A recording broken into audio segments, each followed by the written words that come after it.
बिहारमधील विद्यार्थ्यांच्या आंदोलनाला सुद्धा गालबोट लागलाय। पाटणा आणि छापरामध्ये आंदोलनाच्या दरम्यान दगडफेक झाली। विद्यार्थ्यांनी पोलिसांवर दगडफेक केली, पोलिसांनी लाठीचार्ज केला।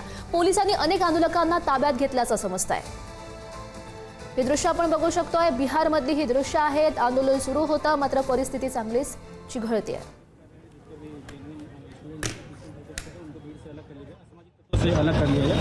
प्रयास में लगभग सफल भी है। देखेंगे थोड़े कुछ असामाजिक तत्व उनको हम स्पॉट कर रहे हैं, सीसीटीवी से निगरानी कर रहे हैं, ड्रोन भी है, तो स्थिति सामान्य है। सर 2 पुलिसकर्मी भी घायल हुए सर, जिनका सर फट गया सर। एक वही मेरा गार्ड है, उसको चोट लग गया, थोड़ा सा पथराव किया। स्थिति सब नॉर्मल है। पत्थरबाजी भी हुई सर, अभी क्या स्थिति है? सब कुछ सामान्य हो तो आप देख सकते हैं।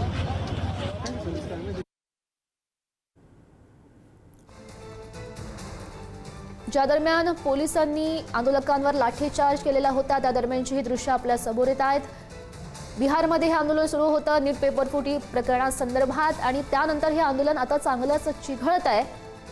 अनेक पोलिसांवर खरं तर आंदोलकांनी दगडफेक केलेली होती। त्यानंतर पोलिसांनी सुद्धा लाठीचार्ज केला आंदोलकांवर, आणि काही आंदोलकांना पोलिसांनी ताब्यातही घेतल्याची माहिती मिळते। त्यामुळे हे जे आंदोलन आहे ते आता हिंसक वळण घेताना बघायला मिळत आहे। आंदोलक नेमके कशा प्रकारे आक्रमक होत आहेत ही दृश्य आपण बघू शकतोय। बिहारमध्ये पाटणा आणि छापरामध्ये हे आंदोलन सुरू होतं, आणि त्या दरम्यानच हा सगळा प्रकार घडलेला आहे। पोलिसांनी अनेक आंदोलकांवर लाठीचार्ज केला, काही आंदोलकांनी पोलिसांवर दगडफेक केली। त्यानंतर हे जे आंदोलन आहे ते चांगलं चिघळताना आता बघायला मिळत आहे। अनेक जे आंदोलक आहेत त्यांना पोलिसांनी ताब्यातही घेतलेलं आहे, आणि या सगळ्या परिस्थितीविषयी अधिकची माहिती जाणून घेऊयात। आमचे प्रतिनिधी किरण दोईफोडे आपल्या सोबत आहेत।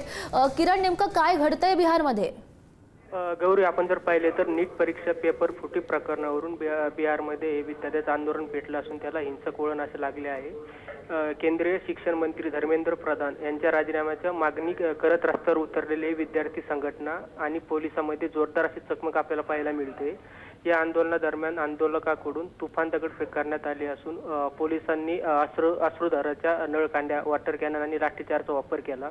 त्यामध्ये पोलिसांनी बॅरिकेड्स लावून विद्यार्थ्यांना रोखण्याचा प्रयत्न केला होता, मात्र आक्रमक झालेल्या आंदोलकांनी बॅरिकेड्स तोडून VIP क्षेत्राच्या दिशेने जाण्याचा प्रयत्न केला। परिस्थिती हाताबाहेर गेल्यावर पोलिसांनी लाठीचार्ज केला आणि वॉटर कॅननचा वापर केला। त्यानंतर भडकलेल्या आंदोलकांनी पोलिसांवर जोरदार अशी दगडफेक केली। या दगडफेकीत पोलीस अधिकाऱ्यांचे काही वाहनाची देखील तोडफोड करण्यात आली असून अनेक पोलीस कर्मचारी व अधिकारी यामध्ये जखमी झाले आहेत।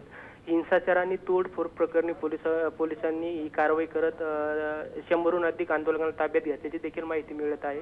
शिक्षण मंत्र्याच्या राजीनाम्याची मागणी करत विद्यार्थ्यांचा हा रोष आता बिहारमधील इतर जिल्ह्यांमध्ये पसरत असून प्रशासनाकडून हाय अलर्ट जारी करण्यात आला आहे। गौरी, नक्कीच किरण, या सगळ्या घडामोडींवर तुम्ही असंच लक्ष ठेवून राहा। तुर्तास धन्यवाद दिलेल्या सगळ्या सविस्तर माहितीसाठी। हे दृश्य आपण बघू शकतोय। बिहारमध्ये हे दृश्य आहेत। पोलिसांचा मोठा बंदोबस्त या ठिकाणी दिसतोय आपल्याला।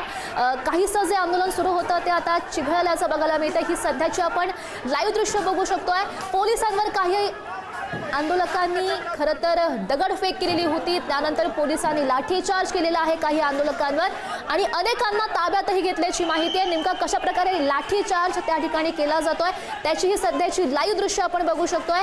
बिहारमध्ये हे जे आंदोलन सुरू होतं ते आता आंदोलन चिघळताना बघायला मिळतंय। पाटणा आणि छापरामध्ये हीच परिस्थिती सध्या आहे। विद्यार्थ्यांचं आंदोलन सुरू होतं नीट पेपर फुटी प्रकरणासंदर्भात हे आंदोलन जे सुरू होतं। शिक्षण मंत्री धर्मेंद्र प्रधान यांच्या राजीनाम्याची मागणी केली जाते, सर्वत्र मागणी केली जाते, आणि त्याच अनुषंगानं ज्याप्रमाणे दिल्लीमधल्या जंतर मंतरवर जे आंदोलन सुरू होतं तसंच आंदोलन हे बिहारमध्ये सुरू आहे। मात्र याच आंदोलनाला काहीसं हिंसक वळण येताना बघायला मिळत आहे। काही आंदोलकांनी पोलिसांवर थेट दगडफेक केली, त्यानंतर पोलिसांनी काही आंदोलकांना ताब्यात घेतलंय, त्यांच्यावर लाठीचार्ज करायला सुरुवात केलेली आहे। ही सध्याची लाईव्ह दृश्य आपण बघू शकतोय। जे आंदोलन आहे ते आता हिंसक वळण घेताना बघायला मिळत आहे।